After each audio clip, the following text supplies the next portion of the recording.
everyone, welcome to our fourth. We're on our fourth, yeah? I think so. Fourth episode? Yeah.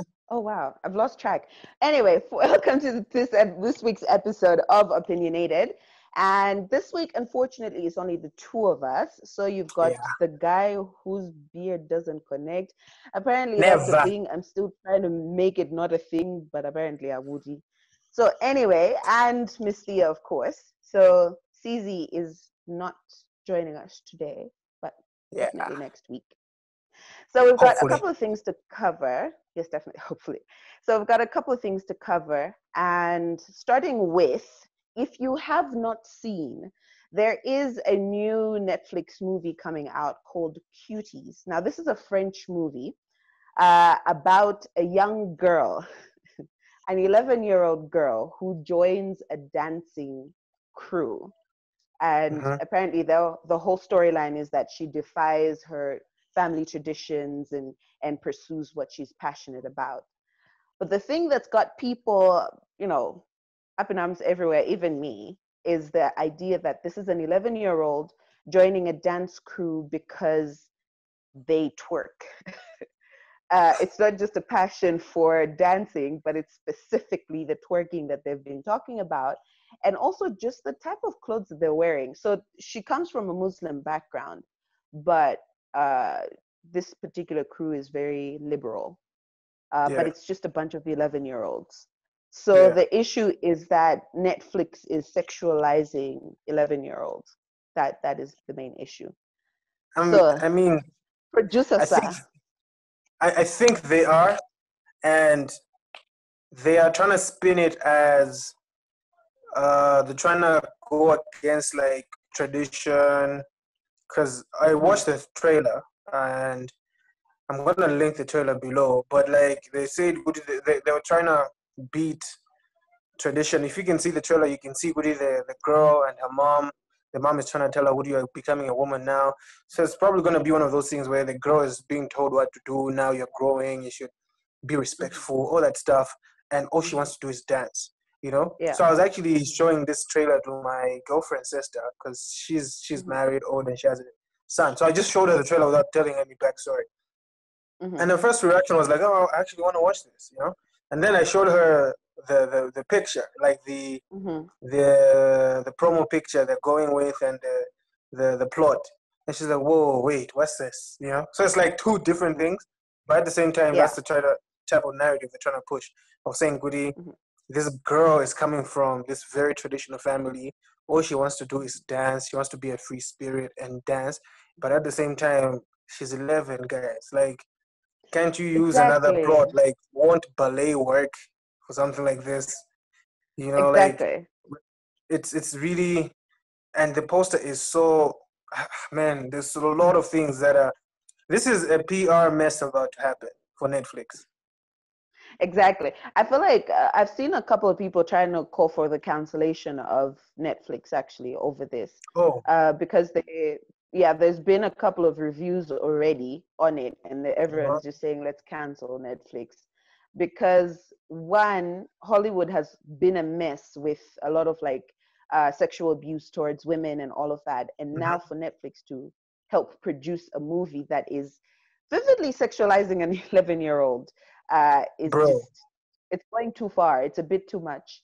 So that's the thing that, it's kind of like how far is too far? And I feel like Netflix has constantly pushed that, because they started with that 365 days movie that they did, which was basically 50 Shades of Grey on crack.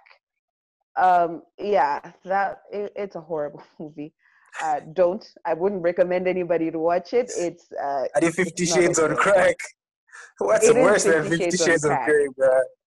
So it's 50 Shades of Crack is basically a bad storyline with even worse actors, and it's bad.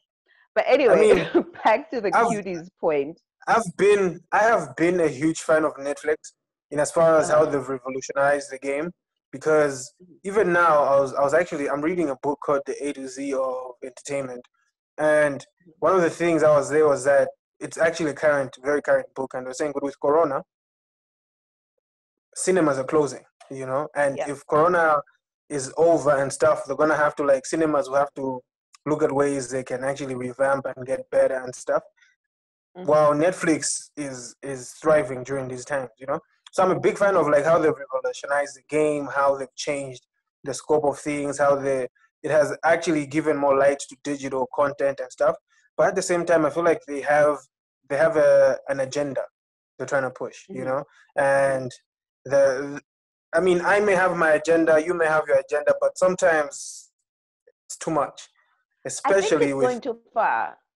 If yeah, this was same a here. story about 18-year-olds, maybe 16-year-old, maybe even, that's a stretch even for 16-year-old. But Yeah, like if this was a story about an 18-year-old trying to find their place in the world and they're moving away from their family traditions and trying to figure out life, maybe we can excuse this and like, fine, yeah, 18-year-old twerking, sure, you're an adult now, do your life.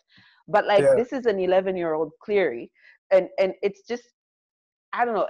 There's just something so wrong about it, and the way they've portrayed this 11-year-old, and it's like yeah, taking two different concepts and trying to mash them up, because it's like, sure, she wants to dance, and that's okay. You encourage any kid to dance. That's fine if that's what you want to do, but it's the yeah, way that they're dancing and then going against what their family tradition is, and I feel like it just may attack a lot more on religion because yeah. this is the whole thing. And I don't know whether it's smart for them to start attacking religion right now.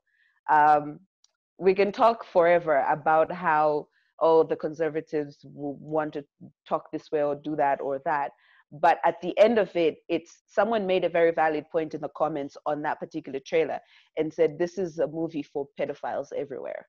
And it's Bro, like, that's so true. It's like we're continuously increasing the sexualizing of children, which we've been running away yeah. from and which we've been trying to stop. And so it's like Netflix just took us like 50 steps back. So it's kind of like, I saw a comment. makes I saw a comment makes on the YouTube trailer that said, the only thing missing was in dedication to Jeffrey Epstein. I was like, exactly. whoa, Exactly. whoa, That's the thing. So it's like Hollywood already has this problem, and now Netflix feels like they've just confirmed it of like, yep, this is how we live, this is what we promote, and this is who we are, type of thing. So I fear for Netflix, honestly. You know, I don't know what the I next mean, coming they days are can't gonna really look like come for back and Netflix, say, but I fear. hey, we didn't flag this, Chan, you know, like, dude, that whole thing went Mm, through an entire production, bro. Like, that's an entire exactly. casting Exactly. situation. But you see, the Entire. funny thing is, I saw a poster of the movie from, because it's a French movie, and Yeah, the French have actually put out a poster of it, and it's kind of cute when you see it. That when you see that particular poster, it's cute because it's a shot of the four girls like holding clothes, glitters, and all of that, and it's kind of cute. You feel like, yeah. oh, it's a kids movie and it's nice. And then over to Netflix's poster and you're like, whoa, what happened here, like what's going on? So I don't know, maybe even in terms of promotion they're not on the same page, I guess, Yeah, because one is yeah, promoting something different and another is promoting something else. I don't yeah. know. Yeah, People I, Zawai I won't. still prefer Netflix. Come on, but anyway, tell us your thoughts on that. What do you think about this whole thing? Are we overreacting, or is there some cause for concern over there? So Yeah. that's kind of what where it's at. So let us know in the comment section, and remember to always get in touch with us through all our social media platforms, Twitter, Facebook, as well as Instagram. But moving on, there's something else that happened today, Thursday, 20th of August, Yeah, we're actually shooting 2020, on the Thursday. aka So, the one and only, our very own, I feel like African Kanye West, basically put out a comment on Twitter. Now, when I say African Kanye West, I'm not necessarily putting them at the same musical level. All I'm saying is their uh-huh. controversies at par. So he put out a tweet today that said he is the greatest hip hop artist, dead or alive. He is the greatest. So, what's your take, sir? I know you follow SA hip hop quite a bit. So, what is your take, sir? I don't just follow SA hip hop quite a bit, but I am a very big Casper on Your Face fan. So Oh no. So I'm you're seeing biased in this. this. I'm very biased, and I'm also seeing this as because they're all releasing projects. Mhm. So Casper's about to release an album next month on the 11th of September. Mhm. AKA just announced that he's releasing an EP called Bovamania or something. So I know Okay. somehow it's promo for these projects, For and you know sure. it's classic Kanye West, where you always have to stir the pot before you Exactly. release. So in as Uh-huh. far as the best hip hop artist in SA, I don't think so. Yeah, because he Where would doesn't you have. rate him though? Where would you rate him? He's successful, yes, successful with the money, with the accolades and everything. He has a mass success. Bars, Mhm. he does not even reach the levels of the best in SA. Okay. But you have to respect whoever is doing well in the game, because at the end of the day he still has he still has power to the gates. So you still have to, Yeah. like, for lack of a better term, you still have to kiss his ass to kind of, like, to do things Uh-huh. in that region of whatever. But, like, Mhm. so success, he has it. But as far as being the best, I don't think he's the best in SA. That's very. But at the same time, whoever is the best to me is also not the best to anyone else. I even saw he posted, I'm even like, he said I'm the best producer, and he does produce part of his own music. But Mhm. come on, fam, come on. This is just, it's AKA being the diva he is. He's about to release. He needs the attention. You know. But maybe he truly thinks he is who he is. Like, honestly, if you met like Kanye West today and just asked him, "Hey, who do you think is the greatest, hip hop artist ever?" He'll probably tell you himself. So he probably does think he is who he is. So isn't that still truth in his eyes because it is his opinion that he is who But he this is? is the thing. I've seen AKA post before saying, "Goody, it's actually in a song. He did a song, and I'll pull this line up. I'll put it in this video." Top two, I'm two. The only one above me is Linda Keys. Believe anybody. He says the only other Johnny is Linda Mukize. Linda Mukize is the late Pro Kid. Uh-huh. So he was basically paying homage to say, "Goody, Linda Mukize, Pro Kid is number one. I'm number two. Mm-hmm. The only other better rapper in this game is Linda Mukize." Mm-hmm. Now he's changing. And then there's this whole allegations of him. Like, whenever he starts doing this, he knows Woody Casper's fans will always come and attack him and say, "Woody, he's on drugs." That's what they always do. Yeah. Because when Casper and him had beef, Casper's response to him was, "Yo, dude, you're a junkie." Mm-hmm. So now whenever he starts acting out like this, people come and say, they actually call it, "I'm a drug." That's what they call it. Mm-hmm. So then they're like, "Yeah, he's back on his drugs or whatever. And so, I mean, it's AKA, fam. You Twitter is his dominion, bro. You cannot take that away from him. So Mm-hmm. he's. I don't take him serious. I don't lie. Whenever he starts tweeting nonsense, I'm always like, "Yep, Mm-hmm. here we go. It's time for that content." He gives But us like, our content. I mean, true. But what do you think about that of like artists basically putting themselves out there and saying, "Hey, I'm the greatest." Uh, you know, we have the phrase "best is yourself." You know, Fumbindo Yeah, Mwini. and So what? I mean, isn't that and him basically putting himself out there that, yo, I'm at this level? Like, is that wrong? Because I feel like it's maybe not completely, but I feel like it's sort of equivalent to, and we've seen this a lot in this country, where artists, when putting out a song, they will say my hit song before the song even touches the radio. They will call it a hit song. And it's like, who's rating that? So at the same that's what time, I'm it's saying. like, well, they made a song and they feel like it's a hit. Shouldn't we allow them to rate their own song and rate themselves and say, I'm the greatest, I made a hit? At the same time, then I think I'm the president of Malawi. So, you know, I'm just saying, I like, know, I know, I'm just messing. But, like, you never know, Nagudi, if you think you're the best, I mean, Uh-huh. perfectly fine. That's your opinion. We're all entitled to our own opinions. I may not think that. You might think that. The cool, if that makes you sleep at night. But I guess it's, as an artist, if you feel like you're the best, show it. You know, the other day I remember I was telling my girlfriend, I was showing her something. I'm like, I'm gonna buy that one day. I'm gonna buy that. You know, and she was like, you know what? Sometimes the best thing to do is not to show people that you can achieve this or that. Just do it. Mm-hmm. You know, just do it. Don't tell people, and just do it. So if you think you're the best, just be the best. Like, do things that the best should do. You know, and I feel like, AKA, success wise, he's ticked all those boxes. As Mm-hmm. far as lyrics go, though, like, Mm-hmm. ish, it's so, like, I don't know, man. Maybe it's the rhyme patterns he uses that don't really get to me. And I'm not saying this just because I'm a Casper fan. I'm not saying Casper is better. I'm not saying Casper is better. What I'm saying is there's others who are actually better than the both of them in the SA hip hop space. Okay. You know, so Mm-hmm. like right now, I mean, you we'll can also take that. argue to say now, say Goody. Right now, you Uh-huh. can also argue to say Goody Nasty C somehow is more successful than AKA. But I don't Uh-huh. like. I used to be a Nasty C fan. I'm just not a fan of like where they're taking his brand. That's not my type of Mm-hmm. music, I think. And so he's lost me on that. You know. So Dinage, Zinage. I see.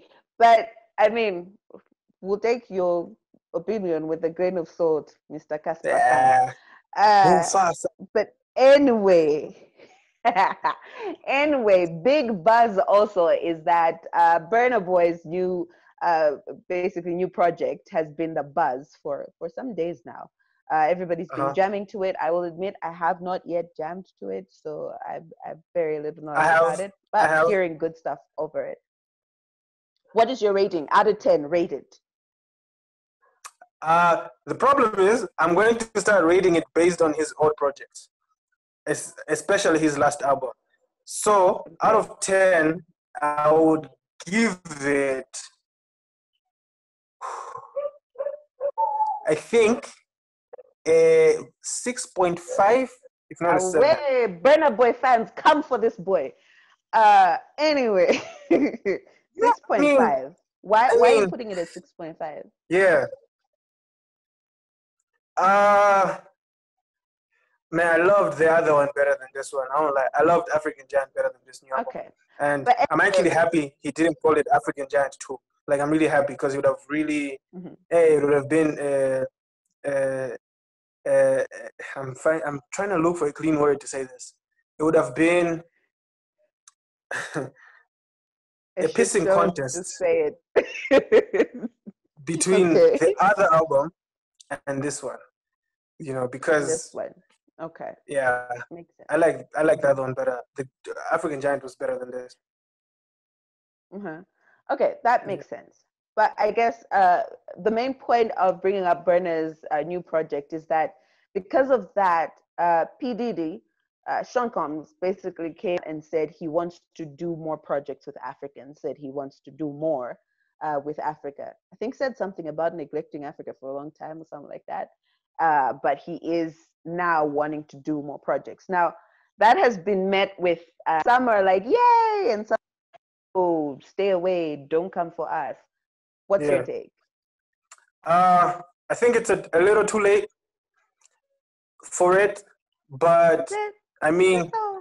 y- like, dude, like, black is king. That's exactly what they're trying to do. Because But is they've, it? re- they've realized, dude, I'm of the opinion, Goody, we've been dope for a while. Like, Africans, Oh, our we culture have has for always sure. been dope. But they're coming to a realization of that now. And to be honest with you, I feel like it's them. I don't know. I'm not in P. Diddy's heart. I don't know what his heart says and whatever, but I just feel like it's a little too late because of how situations and things are now. So they realize, Woody, Ngini sizi wenda bo wow, oh, how they're always treated. Wow, okay, so now let's go back home. Now it's home because Ngini sizi wenda wina. You know what I'm saying? Like, it's just one of those where they just, I don't know. I don't feel it's in good faith. One, two. I don't think if you really want to come back home, attaching yourself to a big artist like Burna is the way to go. If I was in Diddy's shoes, I would really want to get to know what's really going down. I think Beyonce really did a good job with going around and seeing who's really popping. Not just who's really popping, but like who would culture say is really relevant in that sector. For example, in SA, she linked up with Busiswa and Moonchild. If it was someone else, they would say, who's in SA, Maud. You know what, it's AKA and Casper. And so you'd want an AKA Casper and Beyonce. Marketing-wise, that sounds perfect. You know, promotion-wise, that sounds perfect. But they went deeper within, and they did that for, I think Kendrick did that for the Black Panther album. You know, he featured people like Shava and Saudi. And like, I've never sat down to listen to a Saudi song. Like, I won't lie to you. But that's the artist they picked because they went deep into look into that, you know? So with Diddy's sentiments, I think, I don't know, man. I think I'm just insecure. Isn't it just an issue of who's accessible to them at the time? That these were the artists that were accessible to Beyonce at that time. Who's accessible? Oh, okay, that's actually a good argument. So not saying that Casper or AKA couldn't be accessible to Beyonce. That's probably a whole different conversation. But that in Diddy's situation, that Burna is the one who's been accessible to Can you hear the dogs? And so Burna, having to work with Burna, like meeting him. Say what? Can you hear the dogs? Yes, I can hear your dogs. Okay, no, you can continue. You just mentioned they got angry, so wow, oh my god, wow. Anyway, moving on from that, I'm saying that I think it's like, you know, the fact that Diddy got to work with Burna Boy, not saying that this is the first African artist that Diddy has been in contact, definitely a lie, probably not, but just saying that him, however way they met, however way they got on a project together, and Diddy got to produce this, then maybe he was like, his eyes got opened of like, oh wait, I could probably do more for artists in Africa. What if it's coming from a genuine spot of, hey, I could probably, you know, produce more for Africans. I could definitely help more people get recognition in a way. So I think that could be his line of thought, and you're just what I'm saying. I think what I'm gonna say is, I think my thing is, if that is line of thought, good. If he wants to work, let's work. But him putting his stamp of approval does not certify as dope or not. That's all I'm like. That's but just. Was he trying to put a stamp of approval? I think he was just appreciating that he's recognized that there's more talent here, and that maybe now is his time for him to like move on to a different. And that's just him. Like, if you discover an artist from now who's been, you know, around this time, or like who's been around in 2020, but you discover him in 2030, and you start to appreciate, is that you saying, oh no, they wouldn't have been appreciated until you said so? Like, no, I don't believe that it's him trying to say that finally African music is dope. No, I think he knows we've been dope. He's just realized. No, but that's how it sounds like. He's not. He might not say it. He might not say, "Woody, African music is finally dope," but he is unknowingly saying it that with my stamp of approval. Daddy? I feel like you're projecting. I'm gonna be on Diddy's side. You are projecting. You're projecting. No, you're projecting. Yo, my I'm on Diddy's side. Diddy, come to Africa. Come to Malawi, okay? No, he should, man. Tag him in this. Come to Malawi, boy. He should come to Africa. He should come to Malawi. Come do your thing. But let us also do our thing. Because, like, for me, one of the things about Burna's new album, like, one of the things that I'm realizing now is the soundscape is a little different from African Giant. So Twice as Tall is a new album, and I can hear that. My leg just fell. Anyway, Oh my I gosh, can this hear light. the Burna, the African Burna. I can hear it, but you cannot run away from also the Diddy influence. You know what I'm saying? Like you cannot run away from it for some reason. And so what I'm saying is, I think at the end of the day, I think I'm just insecure because I'm just trying to guard the African art, and I'm just trying to make it not like, because I've seen so many instances where whenever American big hotshot producers touch an African project, they really don't understand what's going on, and they want to make it crossover so badly so that it bombs. You know, it happened with Davido. Like Davido tried to cross over with, I think it was Sony then, and he even said it in an interview. He had to come back home. Like he said, no, that's not me. So he had to come back home, and that's when fire, we're coming out. You know, and those were hits. You know what I'm saying? Yeah. And Davido can now like tour all over the place with his African songs produced by his African team without a touch of that American. If anything, they can help with promoting and pushing the product. But like, I feel like as far as production goes, allow us to do us. And you can help with the other stuff, that's fine. Como production wise, DCA. Yeah. You can help with the I'll get you on David. I'll get you on David Letterman. I'll get you on all these shows. Please get me there. Come, as far as my art goes, allow me to do me. You know. That makes sense. I mean, makes sense. While we're talking about hotshots coming to Africa, trying to get Africans to do stuff from whatever, our very own Minister of Information talked about how Malawi does not have international artists. What is thy take? I think he's misinformed.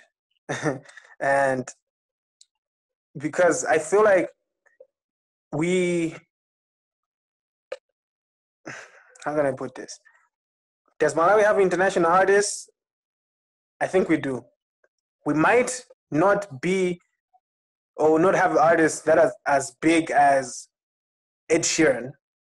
No. Okay. But we do have artists who are and they go to other countries, they're given utmost respect and they're known in those countries.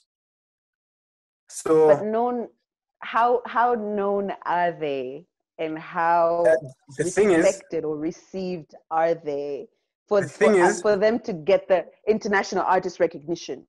Like, there is no litmus paper that can show us how international one person is. Maybe a Grammy nod or whatever.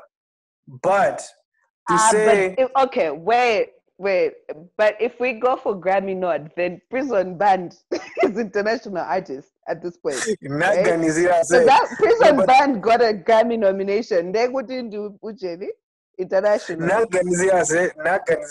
But like I'm saying, like I feel like we have artists who are capable to make it internationally. We have artists who are well respected outside of Malawi. Wambali Nkandawere is one of those. Like Wambali has a rap sheet that is, fam, it goes beyond. He just, like, I actually chill with Wambali on a personal level. He just doesn't want to do stuff sometimes. Dropping names, Daddy. Like in conversations I've had with him, he just doesn't want to drop stuff. You know what I'm saying? Like he's not trying to release music for a quick buck. He's not trying to release music to remain relevant. Whenever he wants to release, he will release. And whenever he wants to release, bro, he will call his guitarist from Congo. They'll fly in from Congo. He will call his sound engineer from Botswana. You fly in from Botswana. You see what I'm saying? Like, he's that type of artist. That's how well respected he is in these other economies, you know? He'll go to SA and SA people will know what do we have. There's Wambali. That's that. There's Faith Musa. Faith Musa still gets royalties from his streams, from his after like he's done Glastonbury, he's done all those festivals in Scotland and all that Scandinavian tour and stuff. He has fans in those countries. You know, that is crossing the border. That's what we would define as international. Wow. I think the only thing that maybe hinders the international we might think is leaning at the finances. I was actually having a conversation with two friends. They're both artists yesterday. This is yesterday to Malangana about this. So like they're like Patience Namading is a genius, you know? He's a genius. And I was like, yeah, Patience is a genius, but he's a genius who's being bankrolled.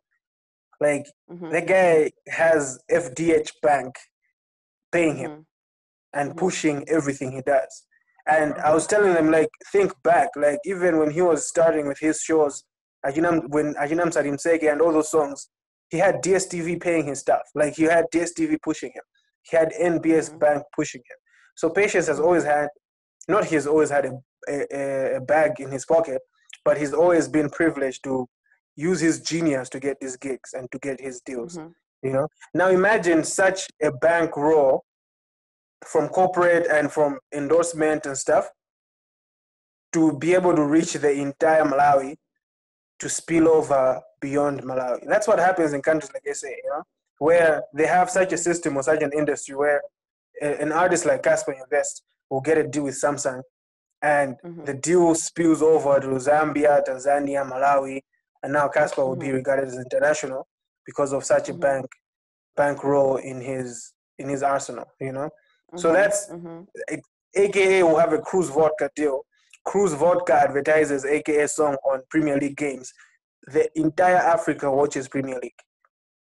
Guess who's gonna get recognition? AKA. You know? And now AKA is an international artist because his music is not only is his music dope, but he has all these platforms his own and stuff. We don't have that here.